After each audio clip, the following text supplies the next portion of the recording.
এবার বিজয় দিবসে সর্বাধিক পতাকা হাতে প্যারাশুটিং করে বিশ্ব রেকর্ড গড়ল বাংলাদেশ।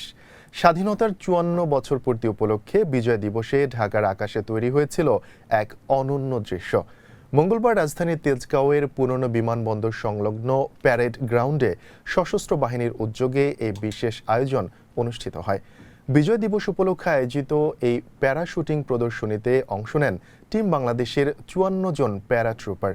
একসঙ্গে এতজন প্যারাট্রুপার জাতীয় পতাকা হাতে প্যারাশুটিং করার মাধ্যমে বাংলাদেশ গড়েছে বিশ্ব রেকর্ড, যা দেশের ইতিহাসে যোগ করেছে নতুন গৌরব। এই ব্যতিক্রমী ও ঐতিহাসিক আয়োজন সরাসরি উপভোগ করেন প্রধান উপদেষ্টা অধ্যাপক ডক্টর মোহাম্মদ ইউনূস।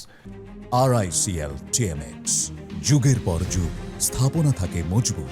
অনুষ্ঠানে আরও ছিল সেনাবাহিনী, নৌবাহিনী ও বিমান বাহিনীর সমন্বয়ে ফ্লাই পাস্ট মহড়া।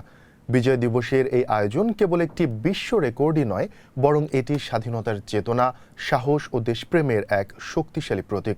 ঢাকার আকাশে উড়তে থাকা লাল সবুজ পতাকা যেন নতুন করে স্মরণ করিয়ে দিয়েছে মুক্তিযুদ্ধের গৌরব গাথা এবং একটি স্বাধীন দেশের আত্মমর্যাদার গল্প।